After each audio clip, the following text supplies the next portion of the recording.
Hello out there. I didn't mean to sound like Mrs. Doubtfire, but yeah, that came out. No, this is our 3000th episode live stream, and I haven't even shared it, so there's nobody watching yet. And I'm gonna have to work out. It's been a while since I've done a live stream. How to get the chat room? Oh, there you go. There's a chat room there. Oh, So we want 458. Hey, 458. what's that? Subscribers, 458. Yeah, it's good. Hang on, Yep, yep.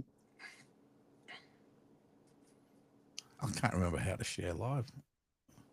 Oh, there we go. We're already live. How...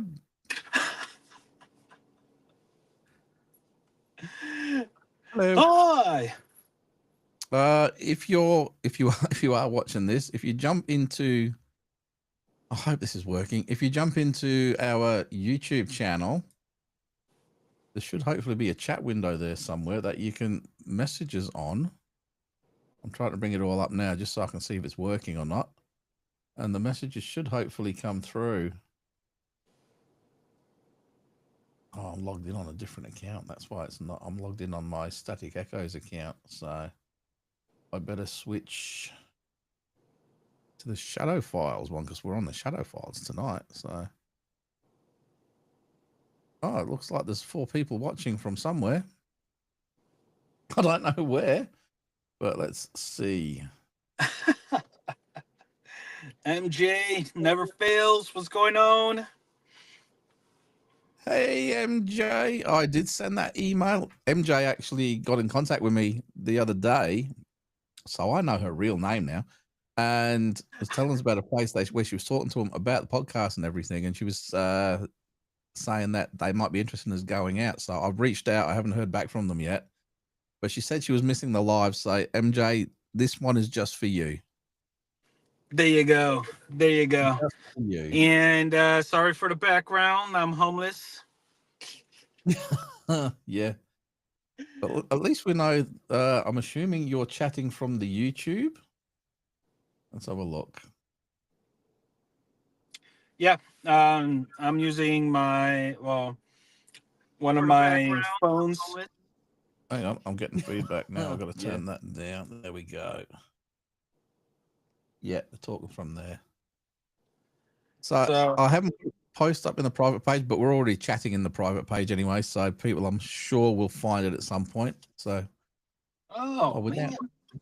there's 2 people watching from YouTube, from Facebook, if I'm reading this correctly. I don't know. I'm going to have to start pulling out my other phone.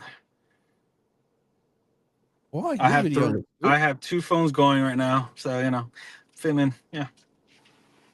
Yeah. So anyway, we recorded an episode tonight on our 3000th episode, our 3000 subscribers, and it quickly morphed into a bit of a rundown through all of the podcasts that we'd done and the different experiences that we've had. And we've actually come up with some good ideas for upcoming episodes as well, haven't we? Oh yeah. Can't wait to start recording those and revisiting the older episodes to revamp them due to us being more knowledgeable, more ready, and better prepared. Yeah. So one of the things we are going to do, if you go back through our videos right back to the start when it was the paranormal bikers, what we've done is we've decided we're actually going to go and revisit some of those with what we know now and the more research that we've done, and obviously with the better setup than what we had way back then. And we're going to redo those early episodes again and see how much better that can come, because we have a different thing with us this time, which is called a Fernando. We didn't have a Fernando with us at the start.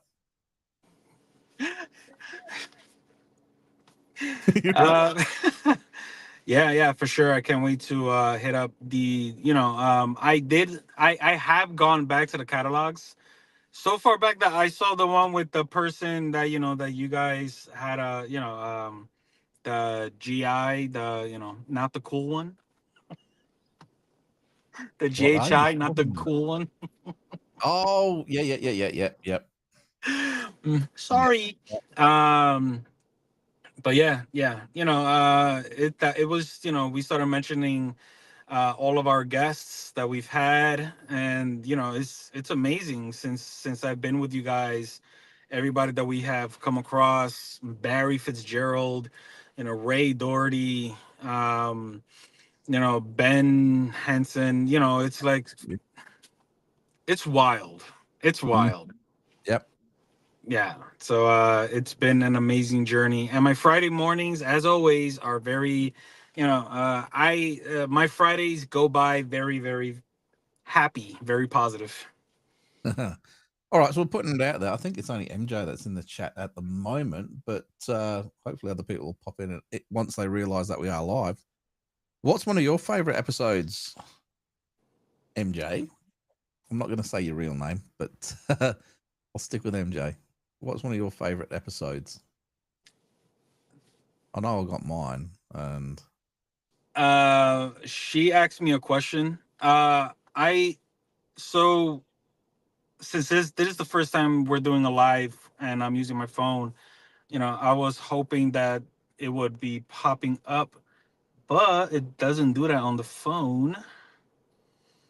Let me put myself up there. So she asked me, what have I been working on? Unfortunately, I haven't been doing much on with the paranormal field since I moved out here, besides recording, for the Strangers Minds channel. But yeah, yeah. Today I just remembered that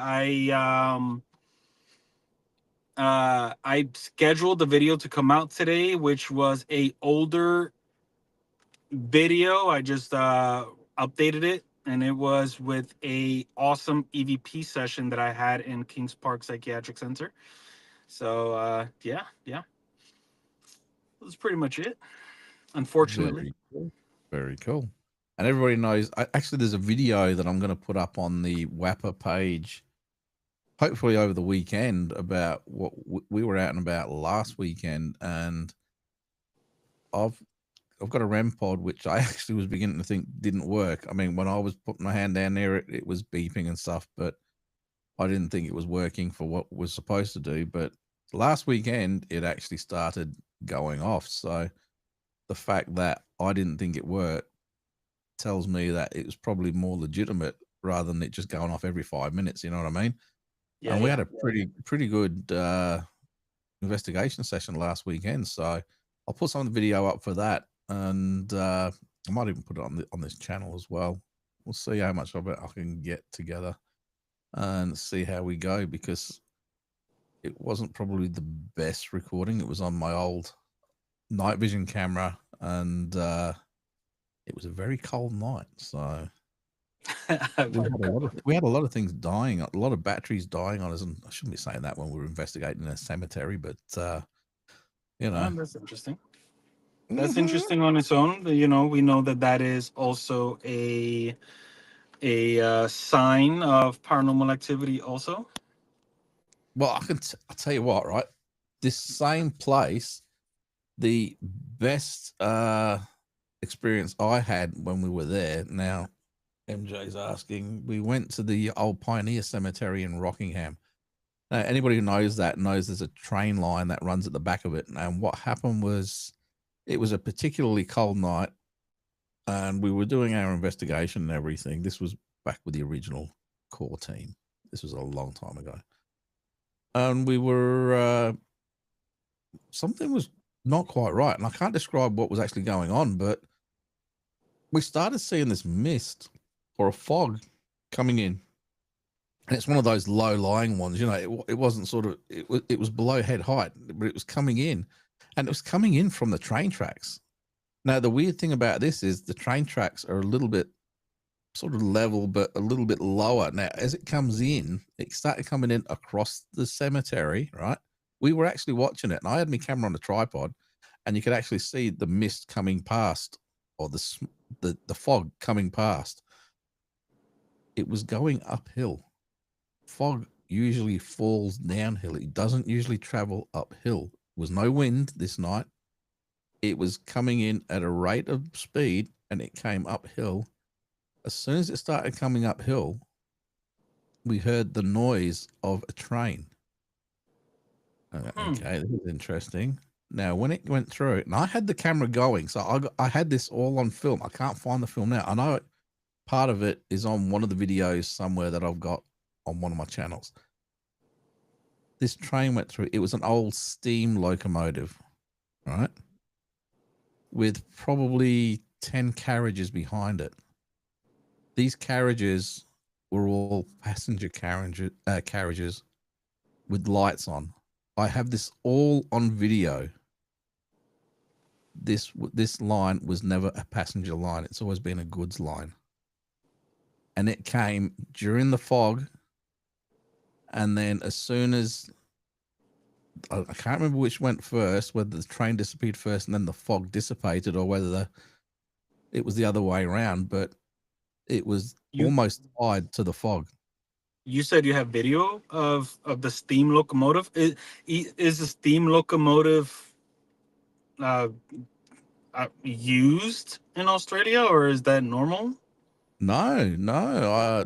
I don't know. Well, never on this line. This line has always been a goods line. You know, it's a commercial thing. It's not a passenger line. And that's where I'm going at. These are usually big diesel locomotives as well. That's where I'm going at, MJ, because the thought of a ghost train. We should do an episode on ghost vehicles. Yeah.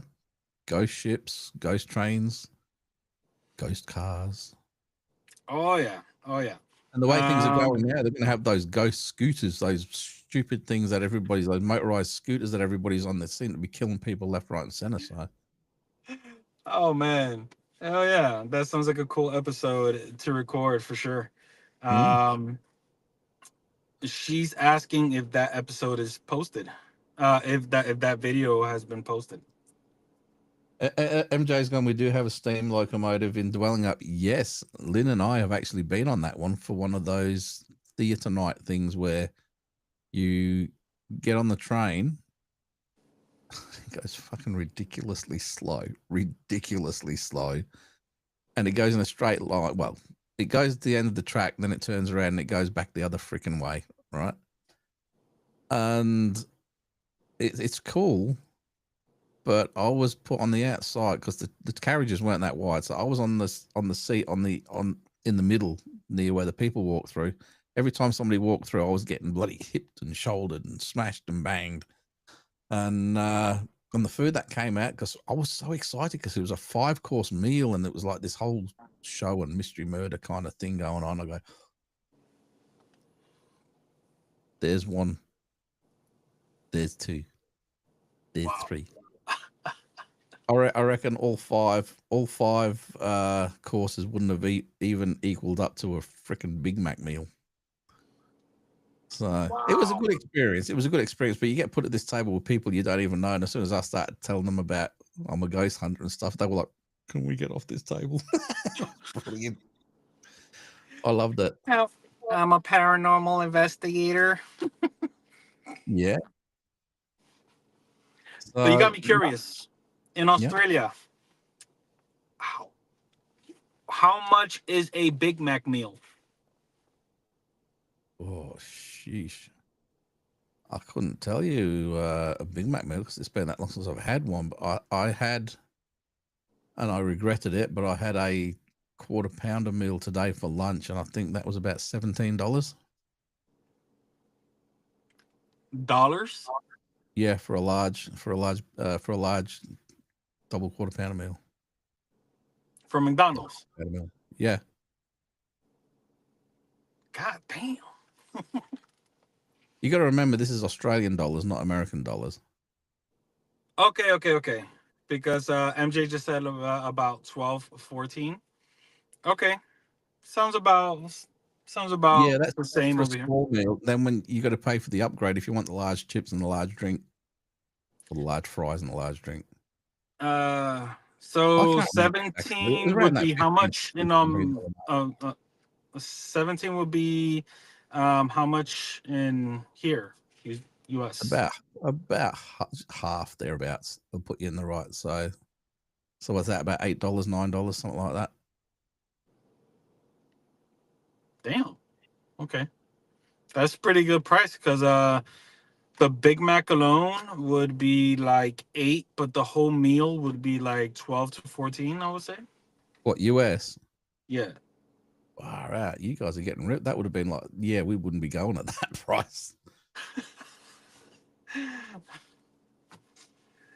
But anyway, I like the idea of our 10-year plan. Maybe we could share that because that sounds pretty awesome, and I would love to. Hopefully, within a year or so. I don't want to say a year, but hopefully with all right. Hopefully, within 5 years, I definitely see myself going out there. Cool. Yeah, do you want to tell everybody the 5 year plan? See, it's suddenly half to a 5 year plan now, because that's in US talk. It was a 10-year plan. Go on, you fill them in. The 10-year plan that we were speaking of.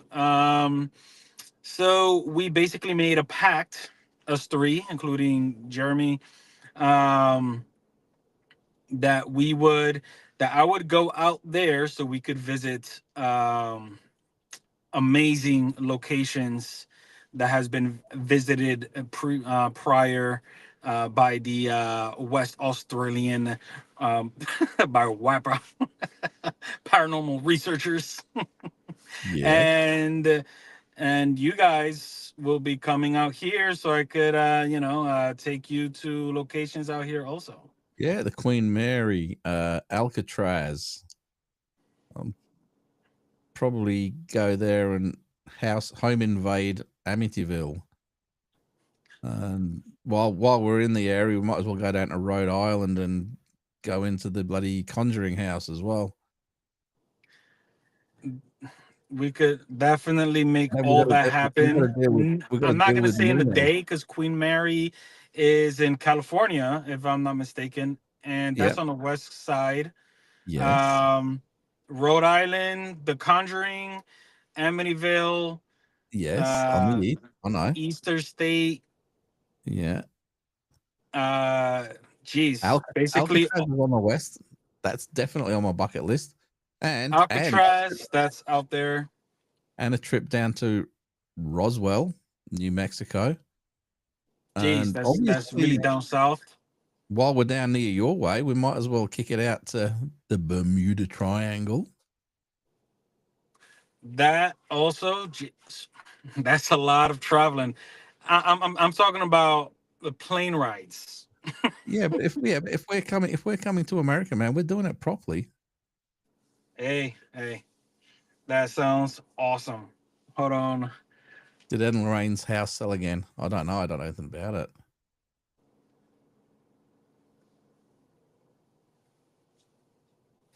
If anybody wants to come live on video with us right now, you're more than welcome to. Let us know, and I'll throw you a link, and you can come in. But you need a video camera and a microphone.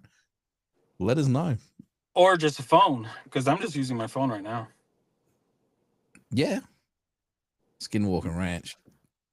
Yeah, well, Brandon Fugel, I can have a word with him while we're there.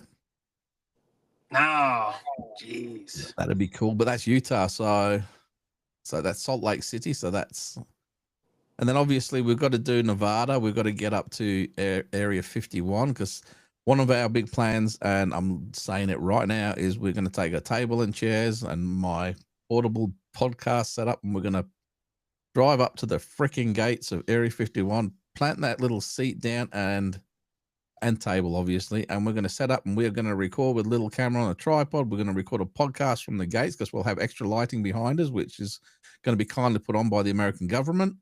And hopefully we'll have a few extra camera angles from their security cameras, and when all the security turn up, we'll have a few extra subscribers, hopefully. Hopefully, yeah, for sure that we could get a couple of new subscribers with that if we don't disappear, that is. that to That's why I said we witness. stay to the gates, because you're technically not trespassing if you're on the gates. It's only once you go past the gates you're in trouble. So we can video the gates in great detail. Just to answer, I didn't know that Ed and Lorraine Warren's house was being sold. I didn't realize that. Joe Frankie might have some I was gonna more say Joe might know a bit. some information on that. Yeah.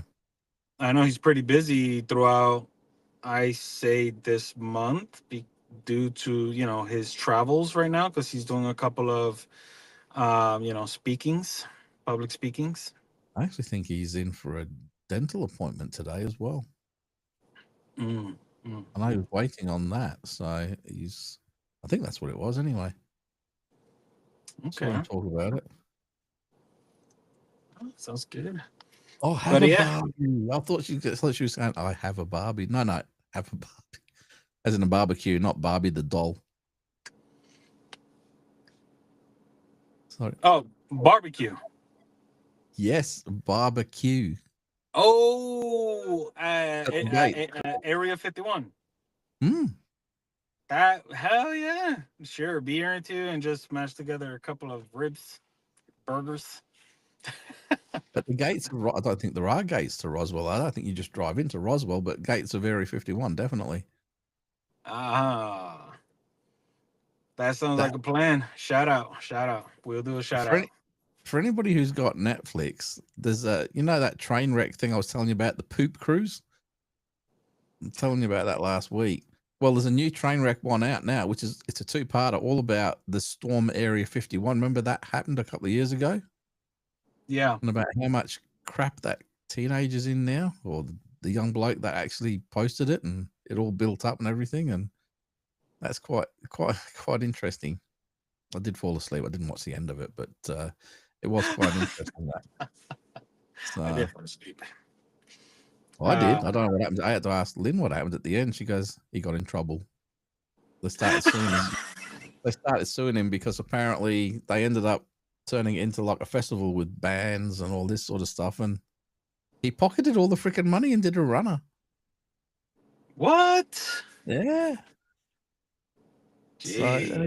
So when we say we're going to go to the gates of Area 51 and we're going to record a podcast live from there, we're not going to say to everybody, well, we might say to everybody, come along, let's make a party out of it, but we won't cross the gates.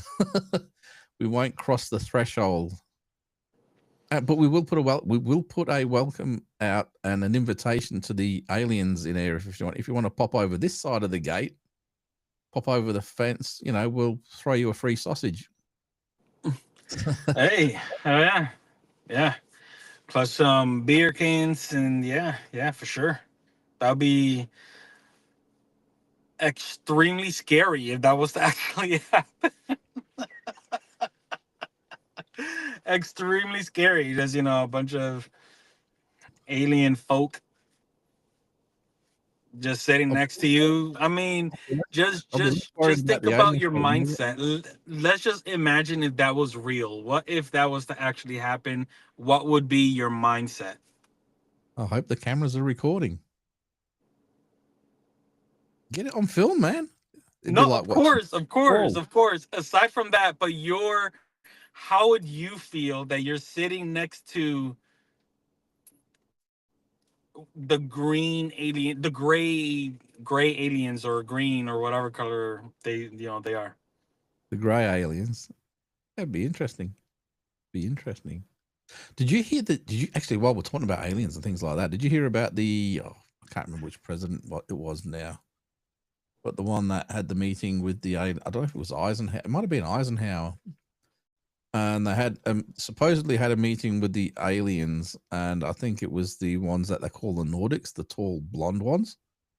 And they offered humanity all kinds of advanced technology and medicines to. Oh, Dion's here. Hey, mate. Offered them all kinds of medicines and technology to advance the alien, to advance the humans. The only condition was that they had to give up nuclear weapons. give up nuclear weapons and we'll give you paradise. So, excuse me. Then apparently the Greys turned up and they said, we'll give you stuff so long as we can. And it's interesting when I heard this because it ties in exactly to our episode on the John Lear test. Anybody who's interested in this, go back through our videos and look up the John Lear test. But when the Greys turned up, they said, we'll give you technology, we'll give you weapons, so long as we can take a small percentage. They won't be harmed or anything like that. It'll be while they're asleep. We'll give you a full record of who, where we're taking them and how long they're for and what sort of things we're doing to them. But they won't know because they'll be asleep. And that's where it ended up. It was like 10 times as many were being taken. That's when stealth technology came out. Velcro came out. The microchip. Excuse me. I've got the hiccups.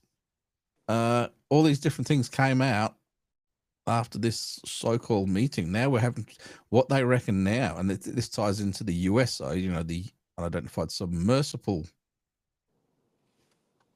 objects, is that they actually ended up building bases deep in our oceans, so deep that we can't actually get down to them.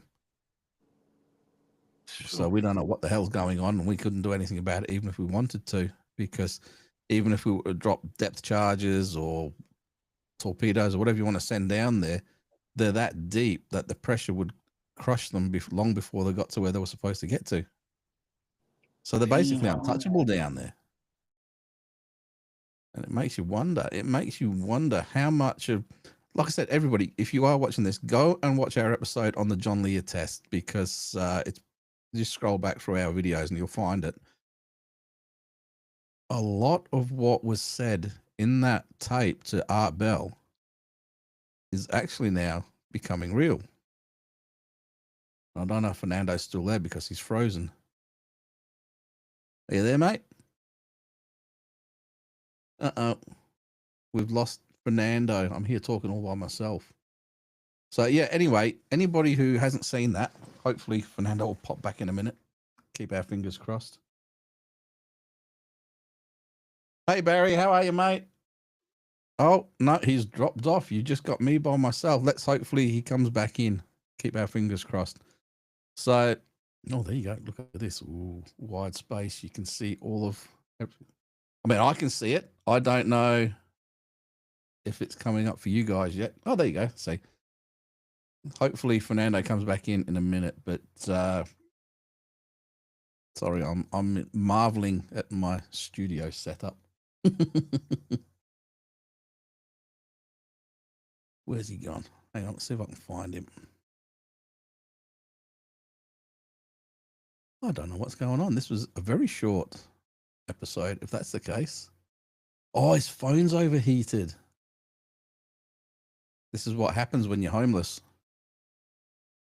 All right, if you're watching, do you want to fire up your other phone and see if you can jump in on the other phone? I don't know if you can or not.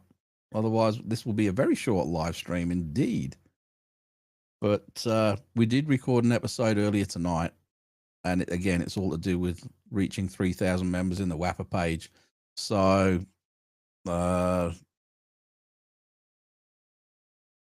of fun had in that episode. That's all I will say about that. All right. If Fernando can't get back in, I'll wait for a couple of minutes to see if he can get back in and everything. But what's going on at the moment is, oh, here we go. Fingers crossed. Let's see what happens. Hey, he's back. Is it working? Yes. What was I about that? Hold on. All right, hang on. I've got to let me just jump out of the chat room for a moment because. Oh, there you go. You've done it. You're all good. You're all good. I can go back to chat now. Yeah, unfortunately, I had to reposition my phone because, over here in the States, it is, here in Florida, especially, with the sun rays and everything, it's hitting the back of my phone and it overheated. But I put it up against the AC in my car since I'm homeless. I heard that comment. But yeah, it overheated. Yeah. I don't have much time left on the phone, so just throw it out there because it's about to go. Also, Well, when you go this time, I'll assume you're going to be gone for good this time.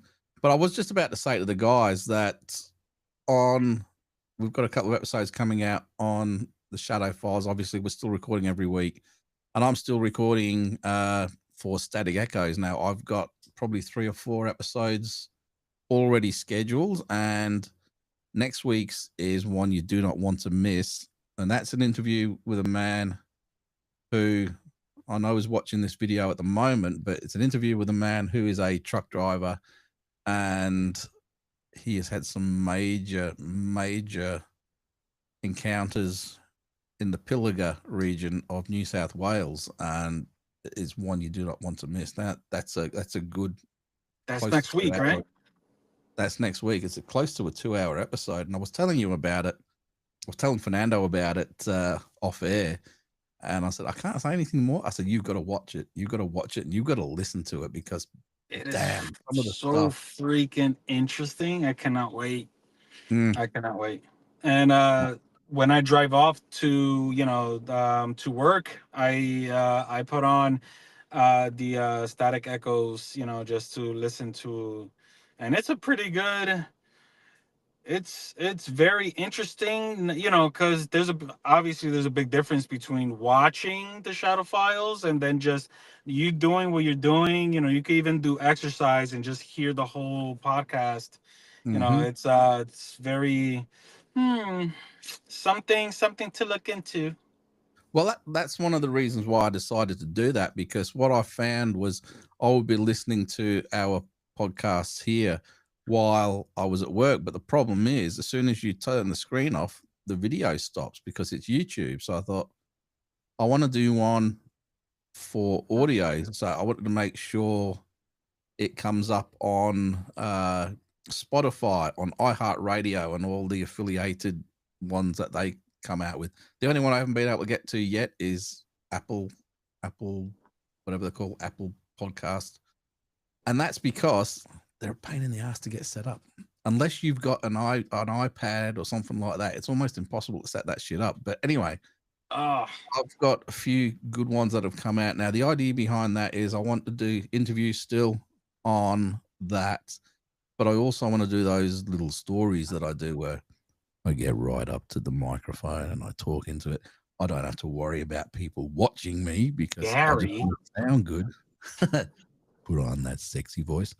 And I record these episodes. My idea behind those, which I call the story range, and I've actually done separate playlists on the channel, so you can just go playlist stories and just listen to all them, and you don't have to worry about the interviews, or you can just click the interviews and you can hear all the interviews and don't have to worry about the stories. Now, these stories are all, for me, I want them to be the type where you're going to go to bed and you want to listen to something, so you plug your headphones in, close your eyes, and that's why they talk with a creepy voice, just to hopefully bore the shit out of you and you go to sleep nice and quick. So it's becomes your like a bedtime thing, The That's the Black Cat idea. Child one is very awesome. Well, the new one that came out this morning or last night for you is on the back rooms, and that was a lot of fun to put that one together and write that one on. It's always funny because I write it all down, and then I go, no, I have to make it sound better. And yes, I do use a little bit of AI to phrase a bit here and phrase a bit there, but I do write the whole lot old school on pen and paper. I do write it all down and then go from there. Now, you always realize after you finished recording that there's one or two things you could have done different, and that's what it is. Oh, But always happens. Always happens. I love doing these things, and I want to do lots of. I do want to do lots of interview stuff as well. So that's the idea. And that's that. Barry goes, looking forward to it, mate. It's an absolutely sensational episode. MJ will enjoy it as well. I know that, and I know Dion will. So, oh, there you go. MJ uses them to switch off at night. So, put Static Echoes on. It'll knock you out. Sorry. It is that's the idea, you know. I Oh can my tell you how god. good it is. I can tell you how good it is. I just hope nobody from work is watching. I listen to it at work and I'm like, not really, not really. But I do listen to them at work, and the problem I've got is because I've got those in-ear ones and they're noise cancelling and they've got lots of bass.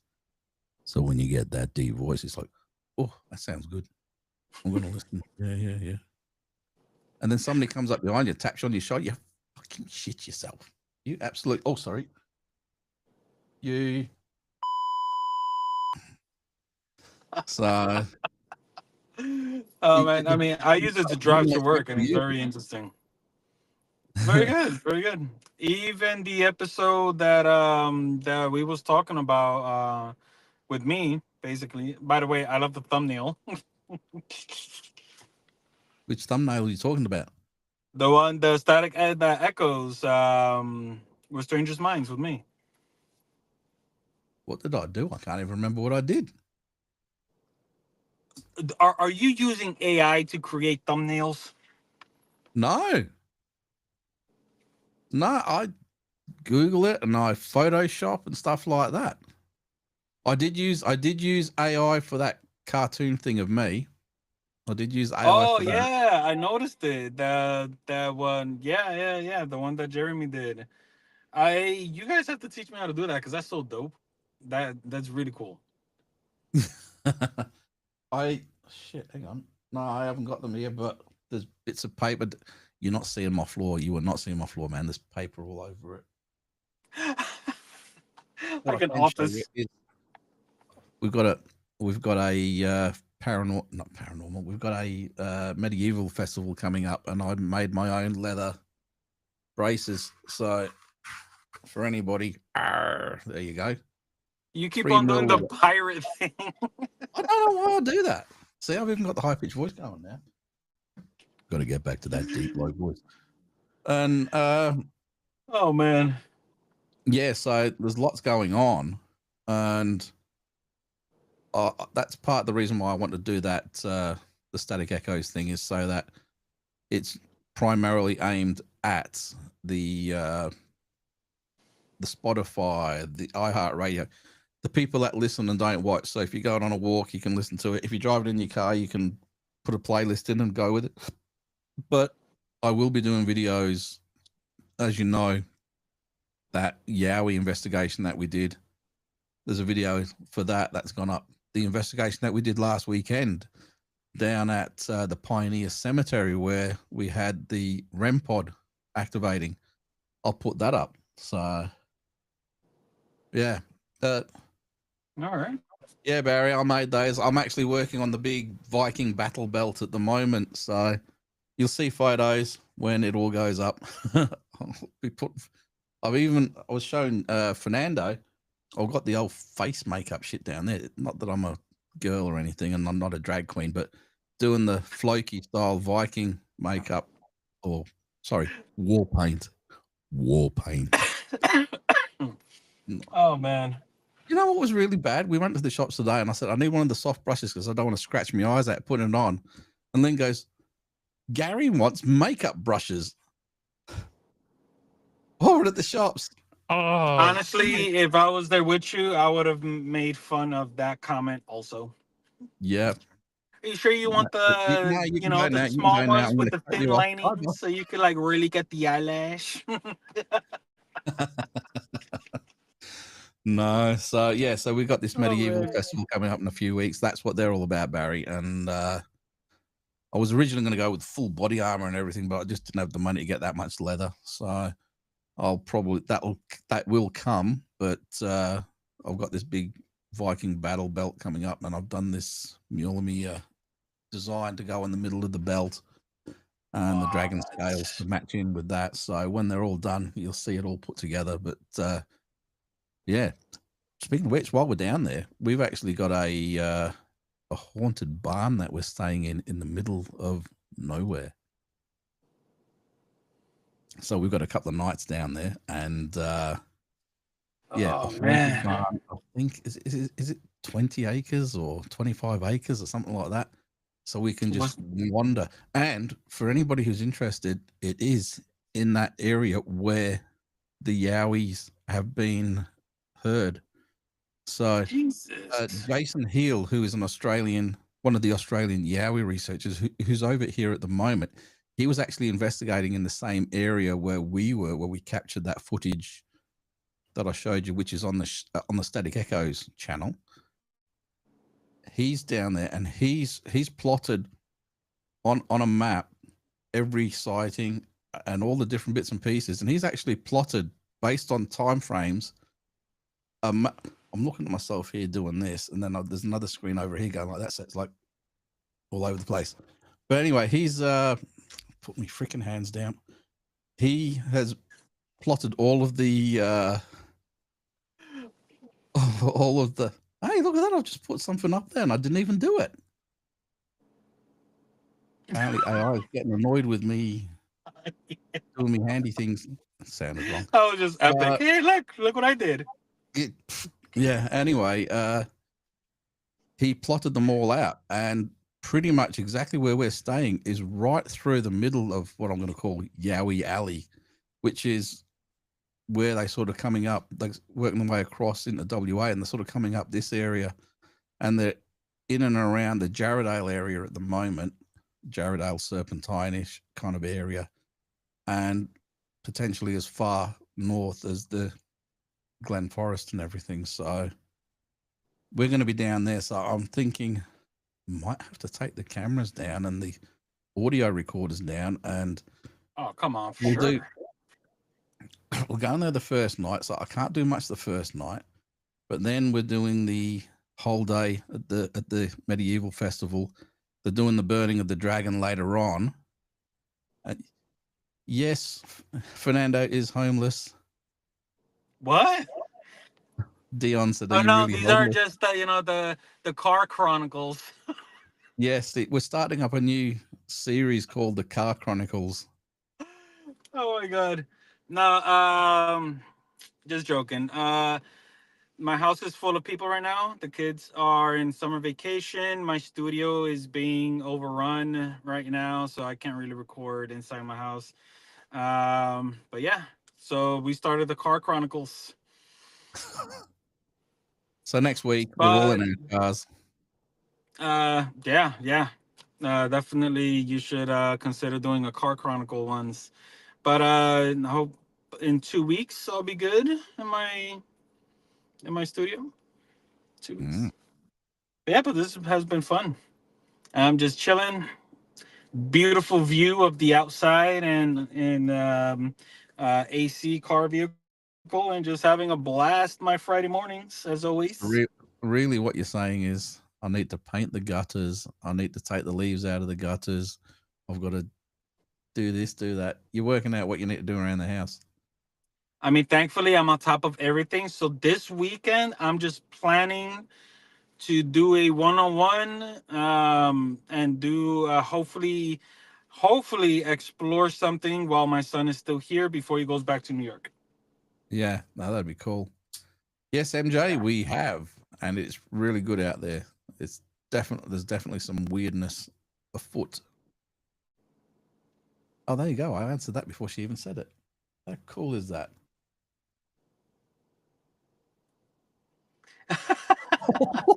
That's the... yeah. You can always trust Dion to just put it out there like it is. Oh man. But yeah, I was gonna ask you a question regarding the barn. Is there any do you have any history regarding the barn? No. So how do you know it's haunted? From what we've been told, but we haven't been told details. So what goes on in the barn? I'm not telling you that, man. It's private between me and my wife. Oh, is that kind of haunted? Oh, gotcha. Oh God, I'm not telling you, dude. Sorry, guys. There'll be no videos for this one. Oh no video. No, definitely not. No.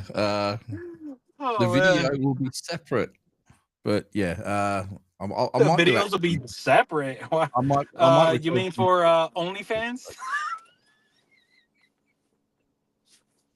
Why do I say shit like that? Seriously, I'm not even worrying about the BP button anymore now. No, Oh shit! see, I just totally lost where I was going with all of that. I can't remember what I was saying. You were saying something along the lines of between me and my wife, separate Oh, videos. We were talking about the barn, but all right, yeah. MJ's like totally lost. She's got no idea what's going on. OnlyFans? Yes, that's the next Wapper page. Wapper OnlyFans. But no, what I was going to say is I'm going to be doing some videos while we're at the medieval festival, because they're doing this whole burn the dragon thing, and everybody's going to be dressed up. So I'm going to definitely get some video of that, and hopefully I might actually get a little bit of video of the barn absent of any stuff. Jeez. Seriously, man, you just totally, yeah. It's what I do sometimes. It's what I do. Usually I'm the one But cracking. I am interested to know what's up air cons.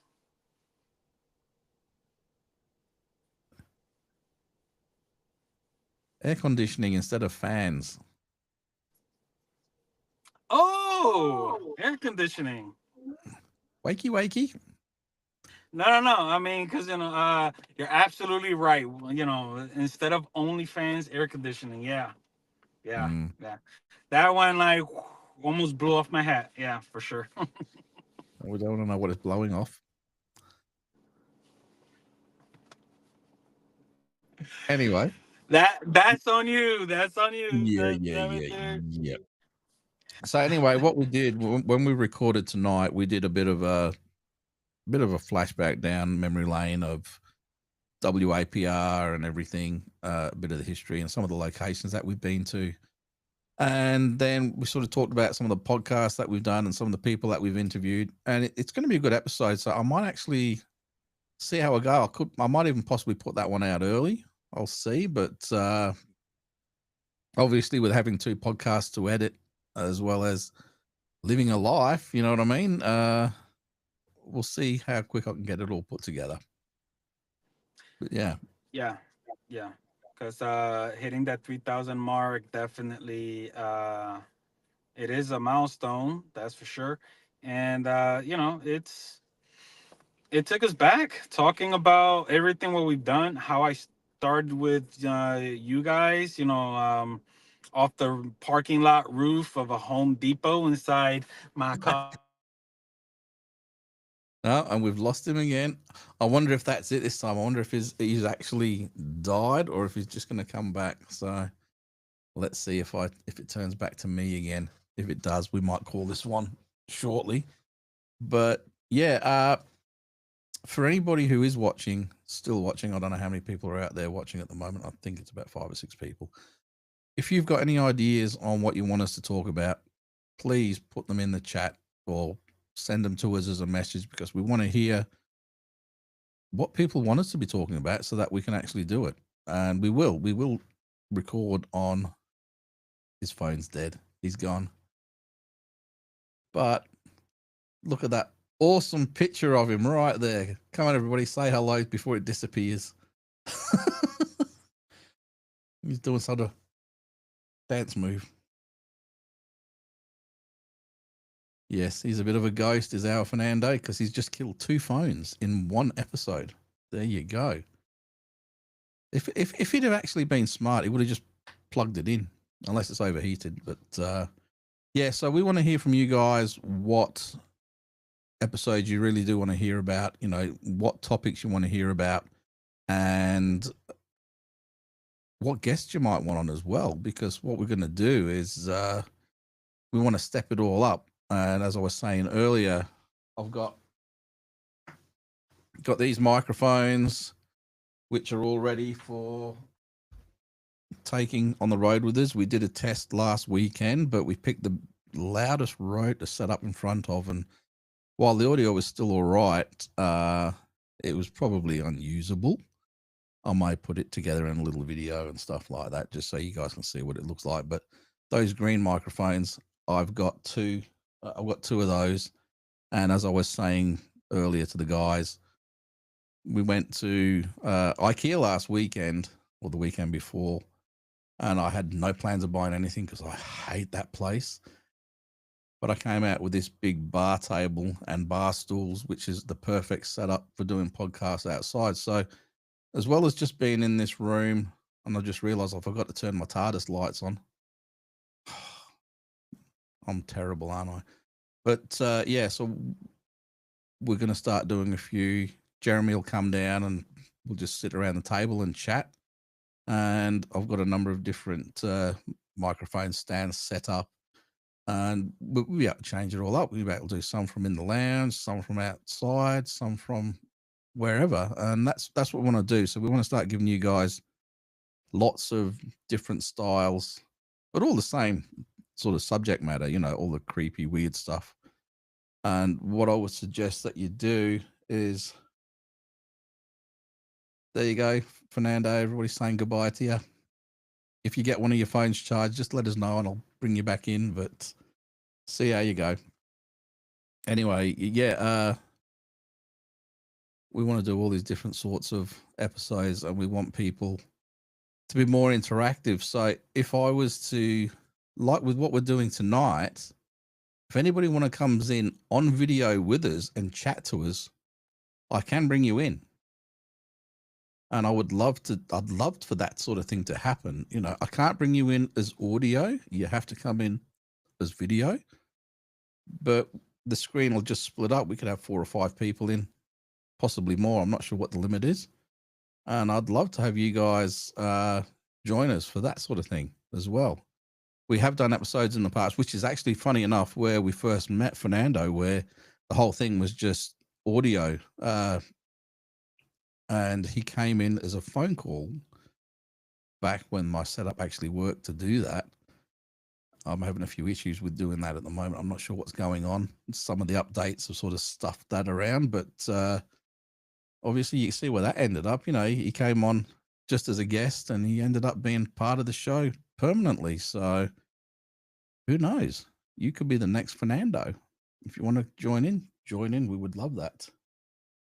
Dion's going, I want an episode on the phenomenon of, oh, shit. Right. Sexual encounters with ghosts. So you're talking about the succubus. You're talking about the incubus.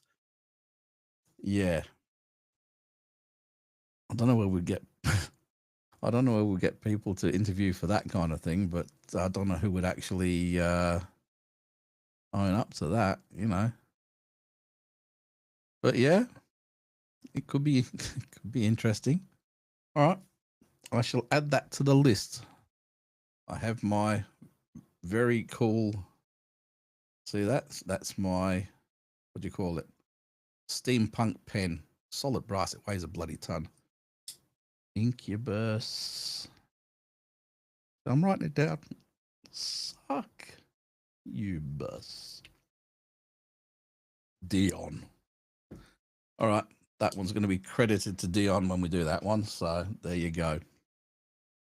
Any more, let us know in the, don't so much put them in this chat, but actually send them in Facebook as a message to us or something like that, because that way they won't get lost, because I don't think these comments come up. I could be wrong. I don't think they stay in a live stream, but if they do, I'll still be able to find them. But yeah.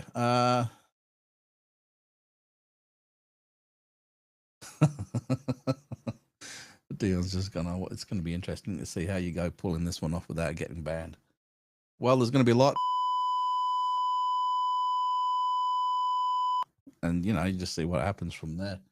But that's going to get a good working out. And that's what she said. So, yeah, we actually, it's funny enough, when we were talking between the before going live, but when we finished recording the episode that we've just recorded, Jeremy was there for that, but he couldn't make it for the live stream.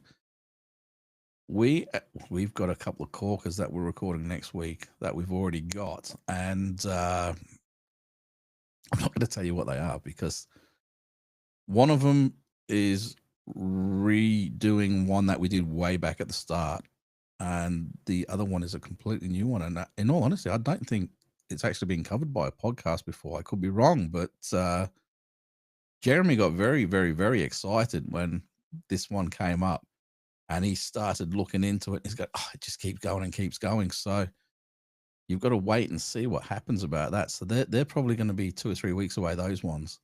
And like I said, I've got 3 episodes already scheduled for Static Echoes, which is logged away. And like I said, the truck driver and the Pilliga and the experience that he had there is going to be live. So I'm not going to name the person until it goes live. And then if the person wants to let everybody know who he is before that, then that's fine. But other than that, just wait.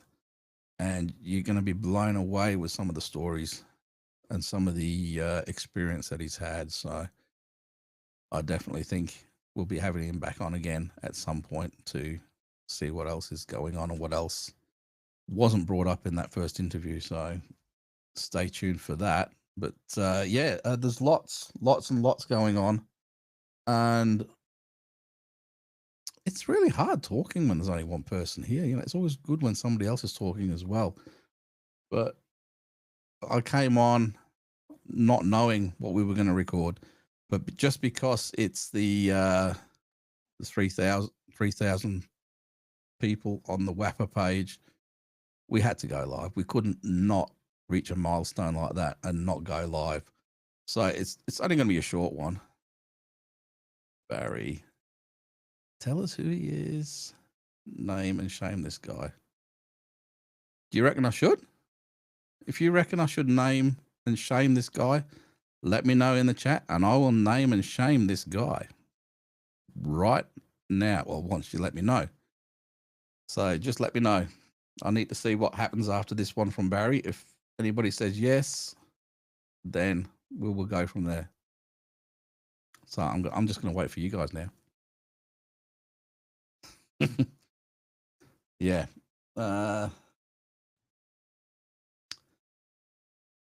Barry's gone, yeah, go on. All right. If you hadn't already guessed, Barry is the truck driver. And he reached out to me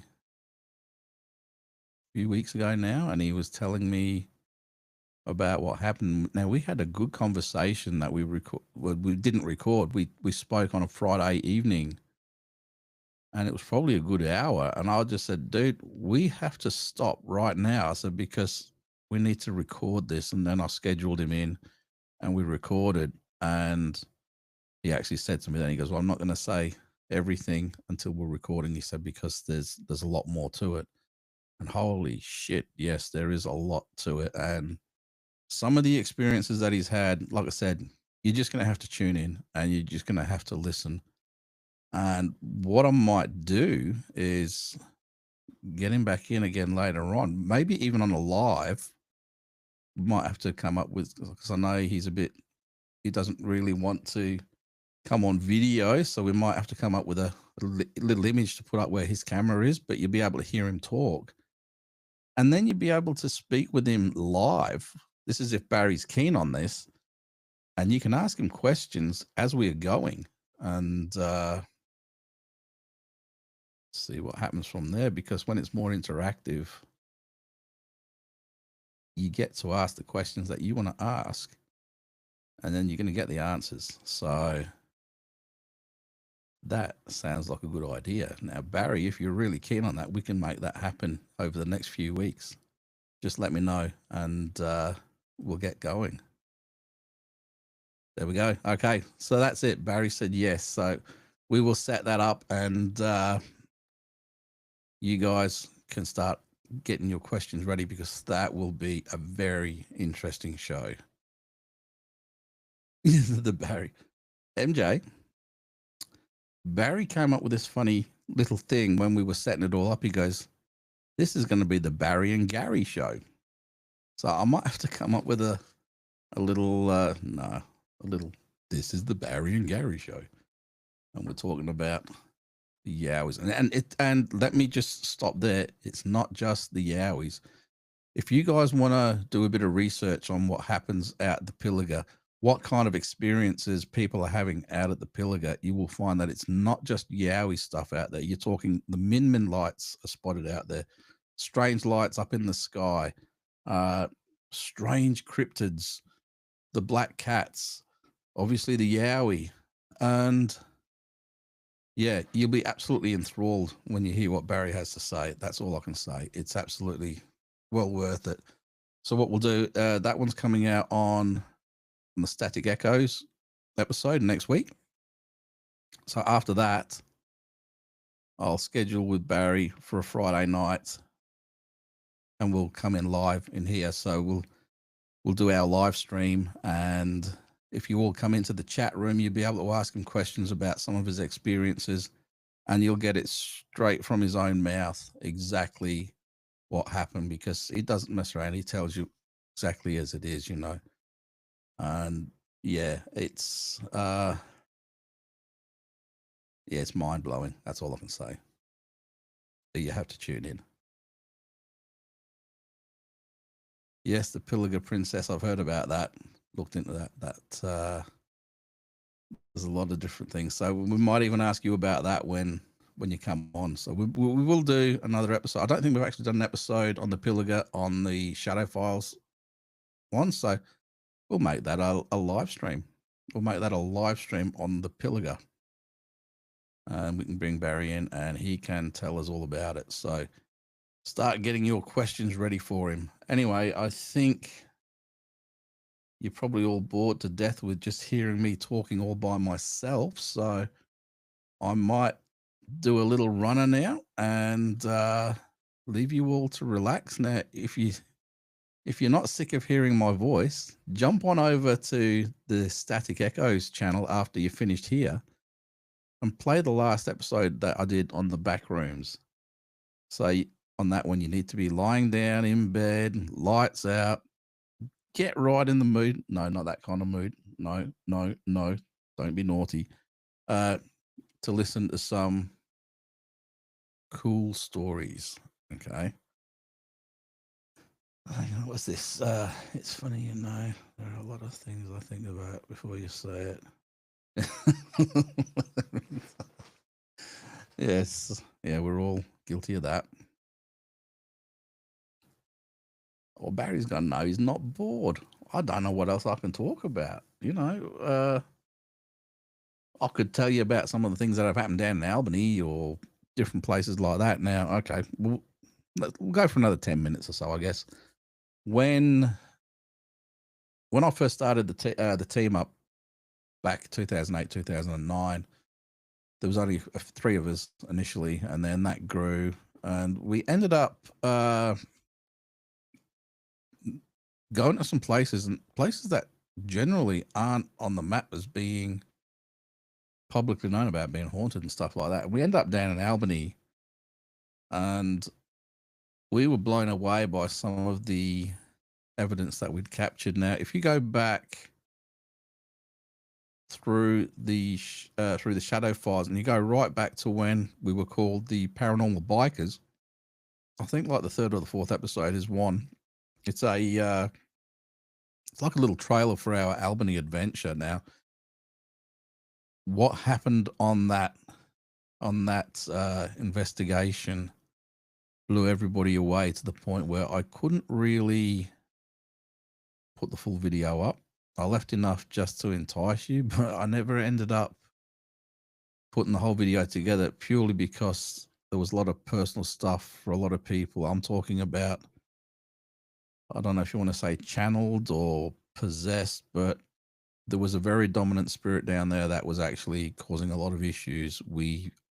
In the video, you see doors being opened and shut by themselves. And I'm not talking about just a little wispy thing. I'm talking about forcefully. You'll see them on the video. And we had a lot of experiences. Now, we've been going back on a regular basis since probably 2009. So we've got to know the place pretty well. And now I stay at the, when we go down there, I sleep in the room. Well, Lynn and I sleep in the room right next to the morgue. And I know it sounds a bit weird and everything, but go back and you will see, I don't know how far back down through the episode you've got to go, but there's one, and it's like an hour-long video of our last trip, which was about 2 years ago down to Albany. And we started off doing a bit of a sausage sizzle barbecue out on the veranda. And right from there, poltergeist activity was starting, you know.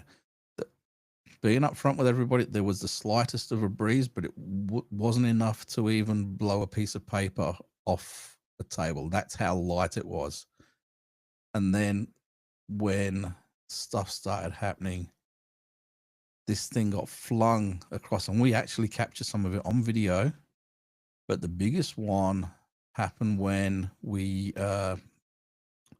it had picked up the barbecue lid and thrown it across the veranda, and we heard it, so we went out and had a look and got it on video. So we end up putting it back up on the wall where it was supposed to be, and then we walked back around and we were talking to it, because this is when I was first trying out the whole TikTok thing, and I'm not very good at TikToking.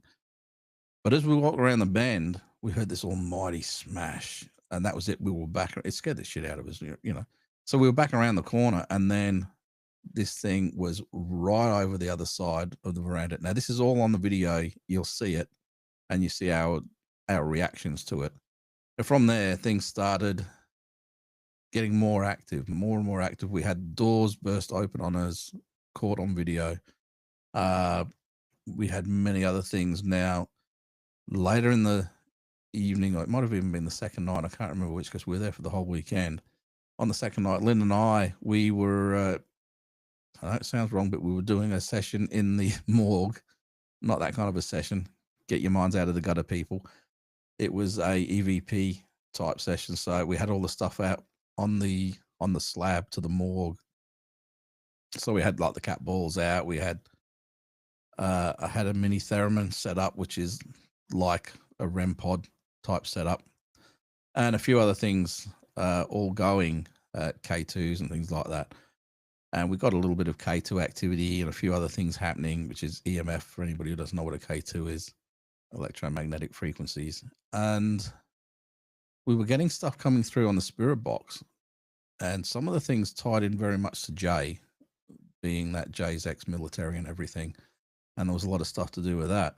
Anyway, we noticed that it was getting a little bit more aggressive in the way it was talking. Not stuff that happening in the room, but the stuff that was being said and that was coming through the spirit box was pretty aggressive and pretty gnarly. So I actually said, if you want us to leave, you have to give us a sign. Now, I was expecting something to come through the spirit box. I didn't expect it to start flicking and turning my torch on and off. My torch went 1, 2, 3. Now, to be upfront, it does do that when the batteries are dead. When it's about to die, it gives you a blink to let you know you have to change your batteries, okay? These were brand new batteries that were in there 15 minutes before we went in. And we were in there for probably half an hour. These batteries are good for about 6 hours. So there's no way it was dead batteries. It went blink, blink, blink. And you see Lynn's response. She goes, "Was that the torch?" I said, "Yeah." I was blown away. And then I went to say something else, and it went blink, blink, blink again. And it was like, okay, you don't have to tell us a blink, blink, blink a third time. And that was it. We were out at that point. I said, all right. I was happy to stay, but I could see Lynn was getting a little bit freaked out. I know she loves it. She loves all that stuff, but when it's not coming through an electronic form and it's coming through something that is not wired in or anything like that, it's like, how the hell can it do that? Now, this is the same room where we've had lots of other stuff happen. And Yeah, it's ridiculous. Anyway, at that point, I said, "Oh, we'll leave it be for now, and we'll come back later on." So we packed the gear up, we went back down, and then we did the Estes method in the main room. Now, if you've ever seen the isolation hospital at Albany, there's like two main dorms there, and then you got the kitchen, and then there's like a doctor's room, and then there's another room, and then over the back is the morgue, and then you go across a bit of dirt, and then you got the nurses' quarters. Now, when you go, this wasn't the original place. The original quarantine station was on an island, and just because of logistics and stuff like that, they end up stopping it there. So they started the isolation hospital and the quarantine station where it is now. So what would happen is the ships would come in, and obviously they would get off, they would be checked. If they were not showing any symptoms, smallpox or whatever, whatever it was at the time, they went to stay in the main quarantine station for however long, a week, whatever it was. If they were showing symptoms, they were sent to the isolation hospital, and then that's where usually they died. So they've got the morgue right next to it, and the cemetery is out the back. Just a small little one, but it was there. Now, what's interesting is when I tell you how far away it is, right? So from the nearest house, it's down near Frenchman's Bay in Albany. So as you go along the Frenchman's Bay Road, you do the turn off. So it's probably a couple of kilometers from the last house to Frenchman's Bay, to the turn off of Frenchman's Bay Road. From there, it's about another 5 or 6 Ks down that road until you get to the gates, these big locked off gates. So you put your code in, you go in through the gates, and then from there, it's about maybe 200 or 300 meters down to the main section, which is where most of the people stayed, which is the isolation hospital, which is the quarantine station part. And then from there, you go around the back of those buildings down this track. It's a further 300 meters from the quarantine station to the isolation hospital. So if you add all them together, we were very, very, very isolated. So there was no chance. In fact, it was quicker to jump on a boat in Albany and go across the bay and then get off than it would have been to drive. That's how isolated we were. So when I tell you that doors were getting flung open, things were getting thrown, the torch incident in the morgue, that happened. We did the Estes method, which for any of you guys know, it's like a sensory deprivation thing, like the Gansfeld experiment, but it's sort of a bit different. We did that, and we got some ridiculous results from that, where we were getting direct responses to things, and it was all making sense. It was all painting a picture. So you add all of that together, and you've got one hell of an active place down there. We go there quite regularly.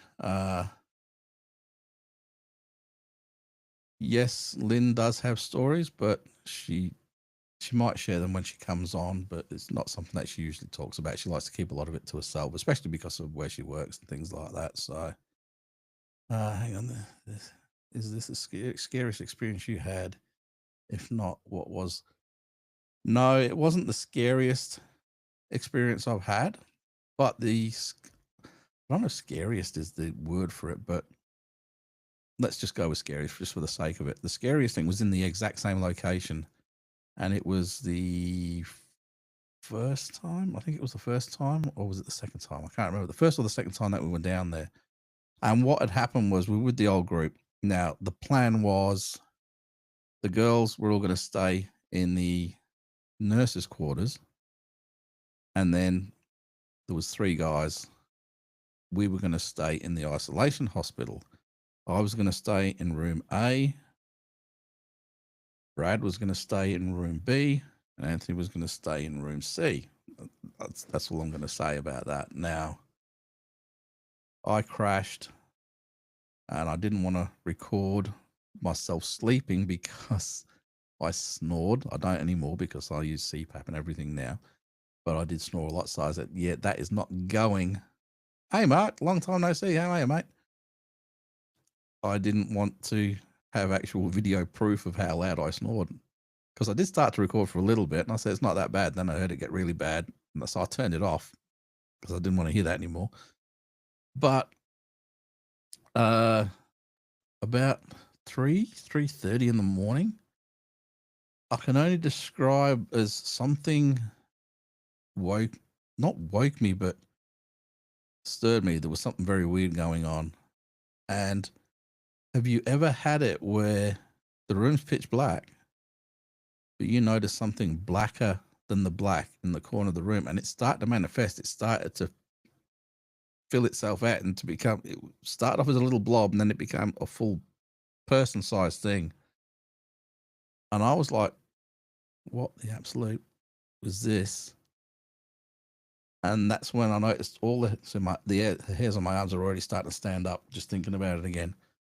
That's what happened. So I was like, yeah, nah, I'm out of here. I'm going to go get the guys and see what we get. So, because I didn't want to face it alone. So I got up, went to go to the door, and I had a neck chain on, and whatever it was grabbed me and pulled back like this, and actually pulled me back over the edge of the bed, flat on my back. It actually, big old meat, it actually pulled me over, and I go, yeah, nah, that's it. Got up, forced my way to the door, opened the door.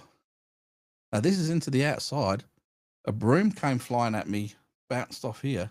A glass hit me. I don't know where the hell a glass come from, but a glass hit me, and then it smashed on the floor. And I remember I was asleep earlier than that. So all I had was socks on and tracky dacks and a t-shirt. So I'd gone running out around to the other side to knock on the door where Brad was. Opened the door, Brad wasn't there. What? All right, down to the other room where Anthony was. Anthony wasn't there. Something had freaked them out through the night, so they said, nah, they're going over, and they actually went in and stayed in the nurses' quarters with where the girls were staying. So I was the only one in the isolation hospital all by myself, isolated. So I was the prime bait for something to come and start messing around, and that's what it did. That's probably,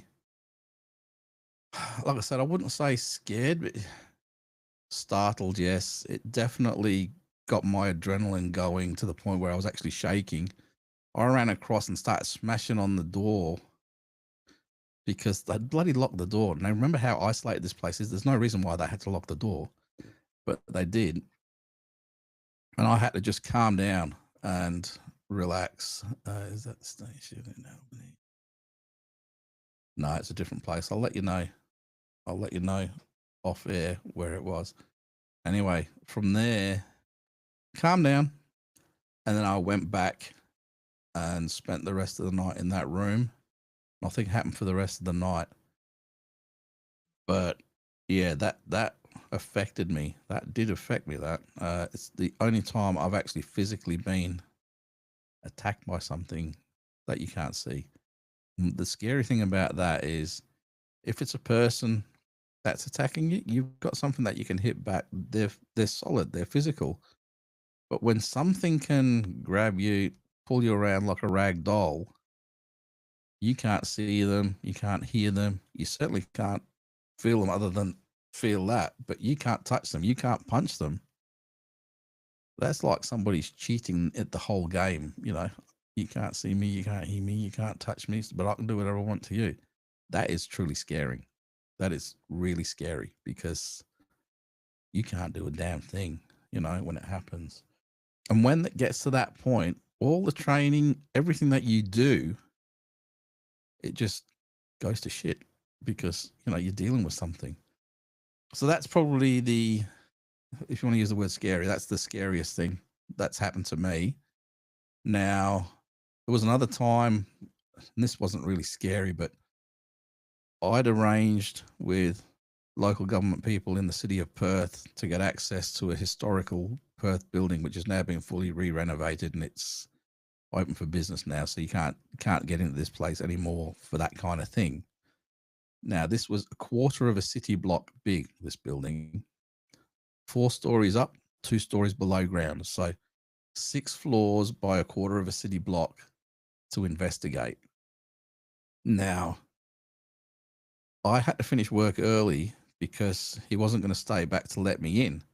Now, the problem was he undid the security for me to get in. And then I was there by myself, and he said, I'll leave you now. When the door locks, it all arms. As long as you don't open the door without, and he gave me a code to punch in so that I could open the door when everybody else turned up.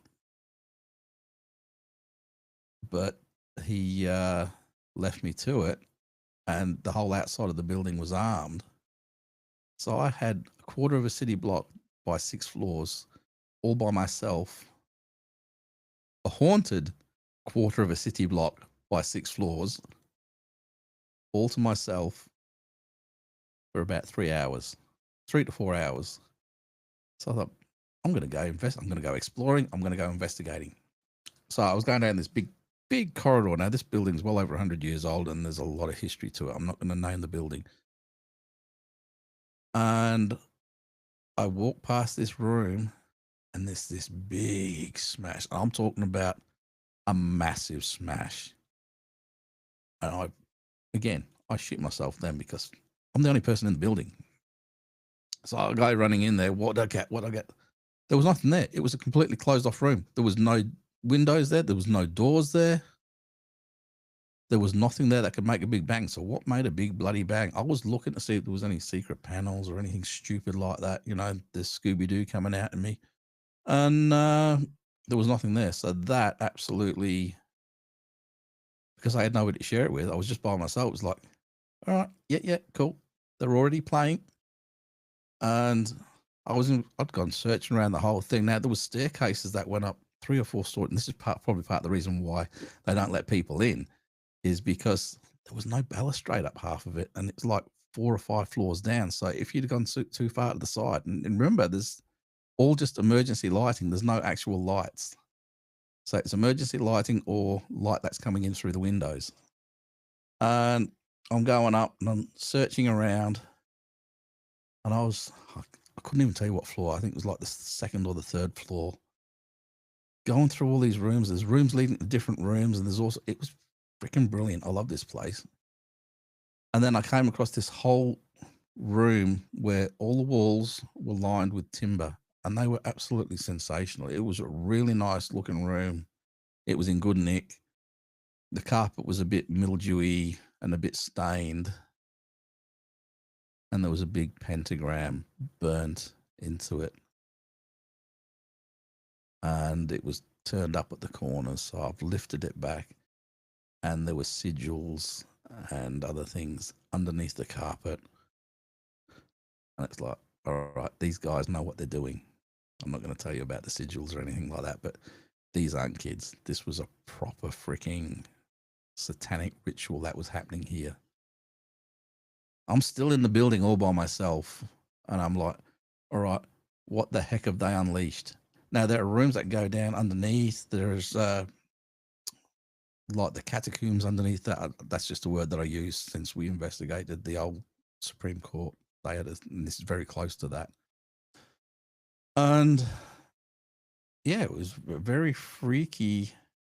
Nothing really scary as such, but being in a building all by yourself was very freaky. So that's what we're there for, you know. So I had my camera going and everything. And again, some of the videos, I've got some of the footage from other parts of that building. And I found some rooms that were higher up where the windows are like arched windows, but they're down at ground level. So the top of the windows are sort of about this high. And I thought they were really cool, you know. It's a very, very awesome building.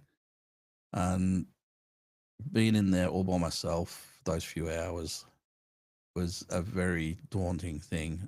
And I did that 3 times. 3 times we investigated that place. And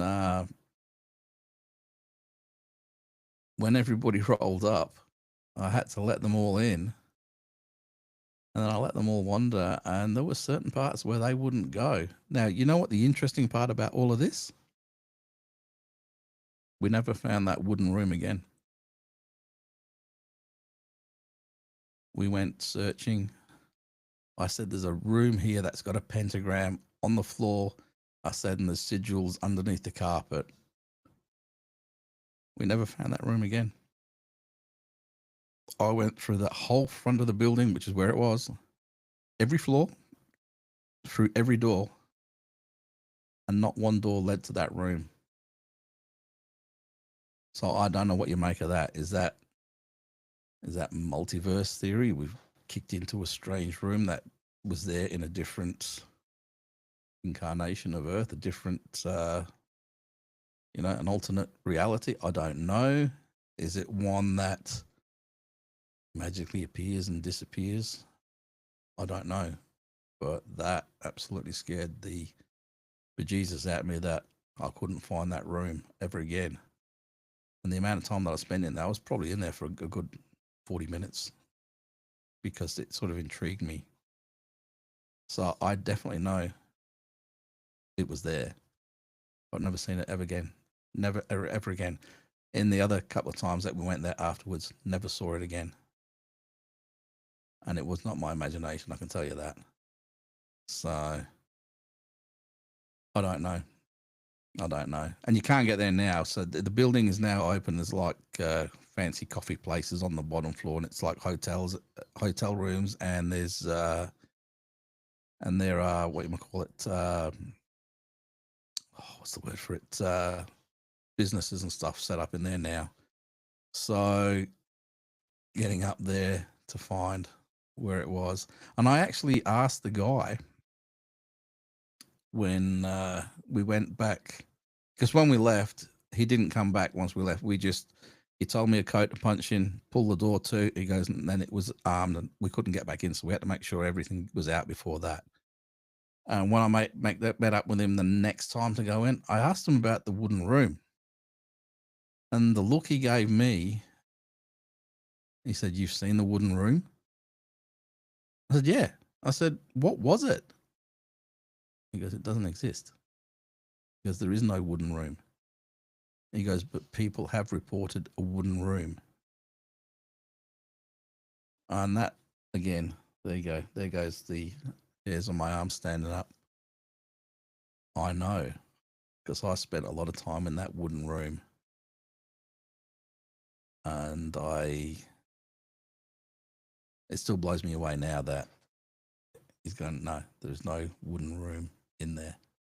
So, yeah, on that, I think it is time for me to go. I think I did more than 10 minutes. So, yes, there are lots of stories and lots of adventures that we've had. I've been doing, I'm not going to say my age, but I've been doing this now probably close to 50 years. I've been interested and looking into it. Then I started getting a bit more serious about it maybe 40 years ago, so a few years later. And then I started forming my theories on different things like residual hauntings opposed to poltergeist activity, opposed to intelligent hauntings, on all these different things. Now, there's a lot of things that I haven't shared with anybody. And there's probably a lot of things that I can't even recall offhand, but all it takes is that one trigger and yet that happens, you know what I mean? And it's strange that I ended up getting a reference for WAPR from the gentleman that arranged the access to that building.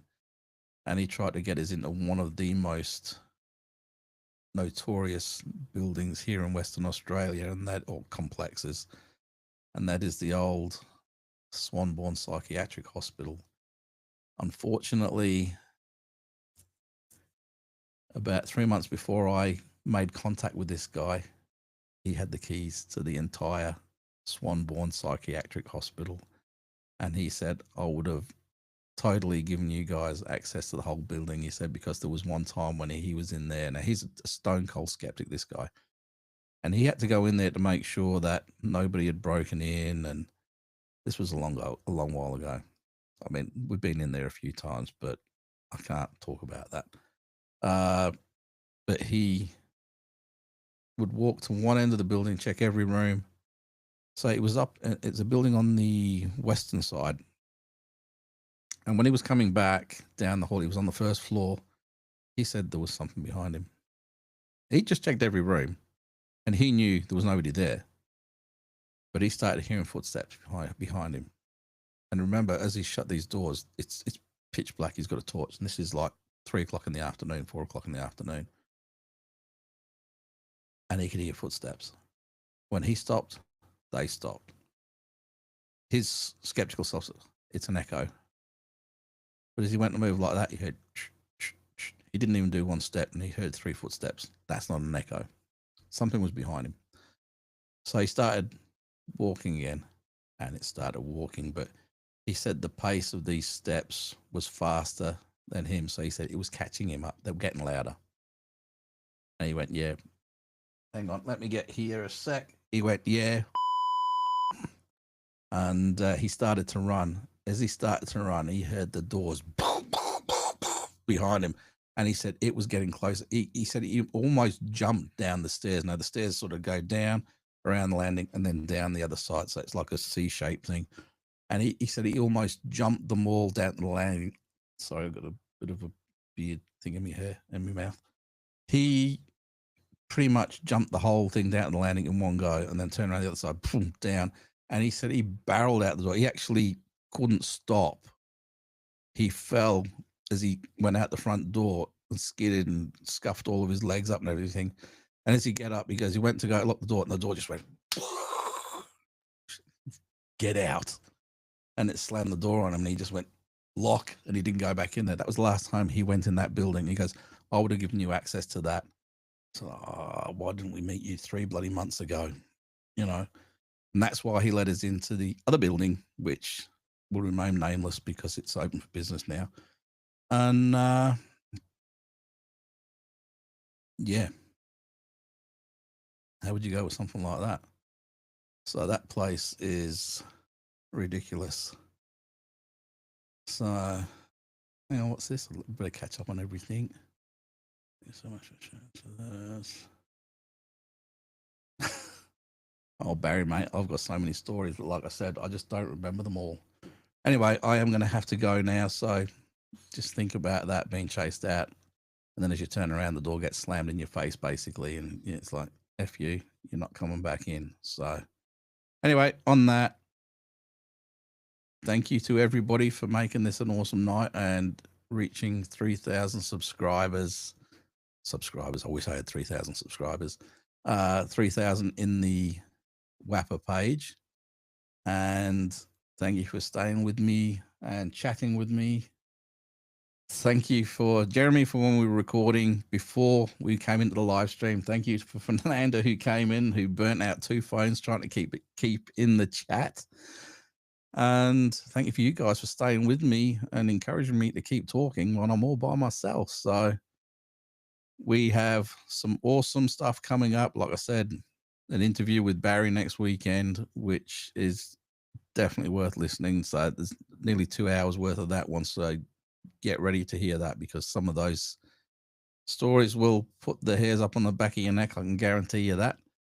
And have a great weekend, everybody. And again, thank you for staying with me. And hang on, I'm trying to find all the buttons. And have an awesome time. Thanks once again, guys. Love you all. See ya.